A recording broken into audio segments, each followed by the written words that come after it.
¿Qué tal, chavales? Bienvenidos al canal de Platón y las Matemáticas, en donde aprenderemos acerca de la distribución de frecuencia. Recuerda que estamos en el proyecto científico número 2 para el nivel de décimo de Educación General Básica. Comencemos la clase. Es importante que tengas en cuenta que la matemática está relacionada con la felicidad. ¿Sabías que el cerebro está íntimamente relacionado con las fórmulas matemáticas? Dentro de esta área se ha desarrollado una fórmula la cual va a determinar cuán feliz es una persona con referencia a otra, y de esta forma puedes tomar unas buenas decisiones en un futuro a la hora de tener diversas perspectivas y permitir un equilibrio en tu salud integral. Recuerda que esto está directamente relacionado con tu objetivo de aprendizaje número 3. Es importante también que recuerdes siempre los 4 pasos que tenemos para cumplir con nuestra clase digital. El aprendizaje es autónomo, tienes que leer anticipadamente tu proyecto científico digital, los objetivos del proyecto que lo acabamos de repasar, la comunicación siempre con tus familias tiene que estar constante y presentar tus actividades a tiempo. Nos encontramos ahora sí dentro del tema de la semana número 3, que es la distribución de frecuencia.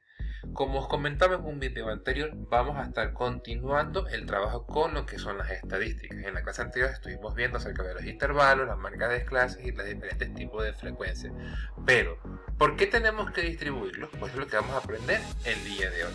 Recordemos siempre que una distribución de frecuencia es una forma que un conjunto de datos se clasifica, es decir, vamos a verificar en cuántos grupos se puede clasificar un total de datos a estudiar dentro de un elemento determinado, ¿vale? ¿Y qué decir esto? Que vamos a determinar si pertenece o no pertenece a cada uno de los diagramas que podamos interrelacionar dentro de las frecuencias. Es importante que dentro de las distribuciones de las frecuencias empecemos a ver nuevamente cada uno de los parámetros a conseguir. Para ello, Nicolás nos va a informar que para trabajar dentro de los datos estadísticos es imprescindible tener muy claro los elementos a considerar para evaluar dentro de un estudio universal. Es decir, vamos a empezar por el número de datos. A partir de ahora vamos a encontrar cada elemento con una nomenclatura. En este caso, la n minúscula significa la cantidad de elementos a estudiar. Recordemos que en un video anterior os dije que dentro de los datos agrupados podría venir, bien sea contando cada uno de los elementos, es decir, de los números que vayamos a tener dentro de nuestro cuadro, o en el enunciado. Por ejemplo, aquí 50 edades de las personas, esa va a ser nuestra cantidad total de elementos a estudiar, nuestra letra n minúscula. Los intervalos van a ser las cantidades de divisiones de las frecuencias, es decir, en cuántos grupos vamos a dividir nuestra tabla final. Se va a representar con la nomenclatura NI.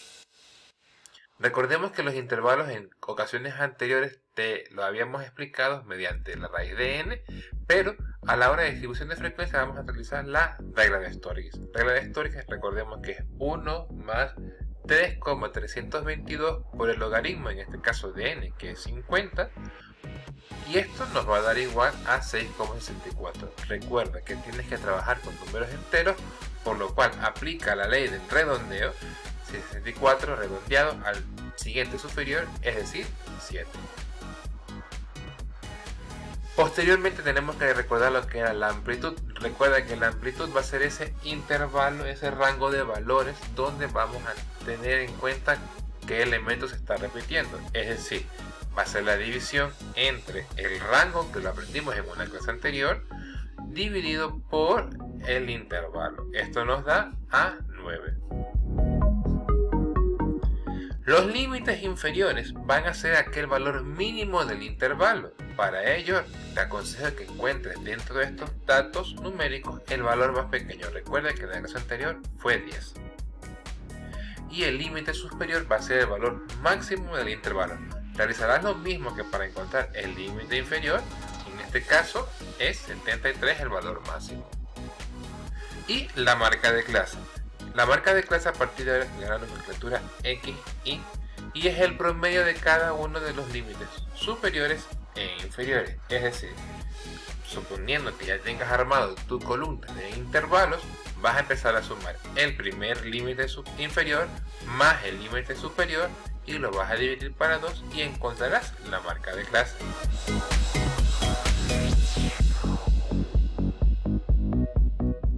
A partir de este momento es imperativo que tengas en claro que a partir de que se vayan a explicar lo que son las frecuencias relativas, absolutas y porcentuales, habrá que hacer una clasificación de forma ascendente y descendente.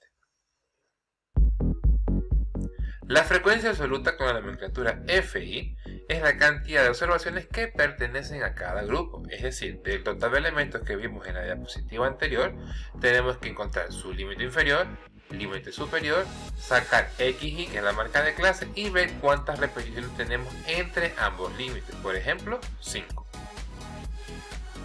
La acumulación de la media es una nueva casilla que es imprescindible para poder encontrar la media aritmética, que también la vamos a aprender en esta clase. Es un producto de la marca de clase y la frecuencia absoluta. ¿Qué quiere decir eso? Que vamos a multiplicar la casilla XY por FI. 14,5 por 5 igual a 72.15. La media aritmética es la cantidad de divisiones de la frecuencia, es decir, vamos a tener que implementar la sumatoria de las columnas XY por FI y dividirlas por el total de elementos. La frecuencia relativa tendrá la nomenclatura de HI. Se calcula dividiendo la frecuencia absoluta entre el número de datos. Es decir, cada una de las frecuencias, en este caso FI, se va a dividir por N. Recordemos que FI en este ejemplo tenemos 5, N era de 50, 5 dividido por 50, 0.10. Esto tendrás que realizarlo con cada una de las casillas dependiendo de los intervalos que hayas calculado previamente. La frecuencia porcentual, F porcentual, es el resultado del producto de la frecuencia relativa por el 100%. Es decir, una vez hayamos encontrado el valor de la frecuencia relativa anterior, por ejemplo 0.10, lo multiplicamos por 100%. 0.10 por el 100% nos va a dar ahora una cantidad llamada 10%. Y eso lo vamos a poner en cada una de las casillas dependiendo de los intervalos calculados en F porcentual.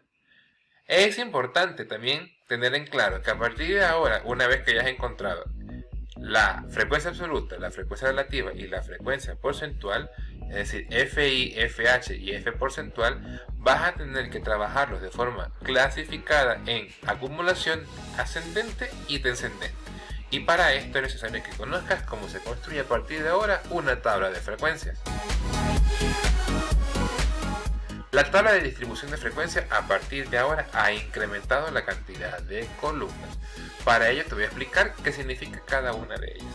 Iniciemos. NI significa el número de intervalos en esta columna. Hará las divisiones por casillas en el total coincidente con tus intervalos. LINF es el límite inferior, es decir, el número más pequeño del total de elementos que vayas a encontrar, y LSUB es el límite superior, que es la cantidad más grande dentro del total de datos a la hora de un estudio determinado. A partir de ahora vamos a ver XY. Recordemos que XY es el promedio de cada uno de los límites inferiores y superiores dependiendo de quién, de los intervalos. FI minúscula significa la frecuencia absoluta, es decir, cada una de las repeticiones que van a estar dentro de los límites inferiores y superiores. La siguiente columna, XY por FI, es el producto para la media. Es necesario que multiplique estas dos columnas anteriores para poder sacar la sumatoria total y poder calcular la media aritmética. FR, la frecuencia relativa, va a ser la división de la frecuencia absoluta por el total de elementos, y la frecuencia porcentual, F porcentual, es simplemente multiplicar cada una de las frecuencias relativas en cada uno de sus intervalos por el 100%. A partir de ahora, en las columnas que tenemos clasificadas en color verde y en color anaranjado, es cuando nos referimos a la forma ascendente o descendente. Ascendente simplemente van a ser las frecuencias acumuladas de mayor cantidad, es decir, la frecuencia absoluta acumulada ascendente, Fi mayúscula positiva, la frecuencia relativa acumulada ascendente, Fr mayúscula positiva, y la frecuencia porcentual acumulada ascendente, la F porcentual positiva. Esto se calcula como que fuera la tabla de frecuencias de la clase anterior, acumulada relativa, acumulada absoluta y acumulada porcentual tradicionalmente. La que sería diferente sería esta de aquí, las anaranjadas. Las anaranjadas nos dicen que va a ser la frecuencia absoluta acumulada descendente, la frecuencia relativa acumulada descendente y la frecuencia porcentual acumulada descendente. Esto significa que vamos a empezar por el total de los elementos hasta llegar a lo último. Pero no te preocupes, en la próxima clase te explicaré cómo se calculan las acumuladas ascendentes y descendentes. Con esto llegamos al final de la clase del día de hoy. Antes de irte de este video, no te olvides de comentar, compartir con tus amigos, suscribirte y darle un me gusta. Gracias por la atención prestada en el canal de Platón y las Matemáticas. Nos vemos la próxima. Hasta pronto.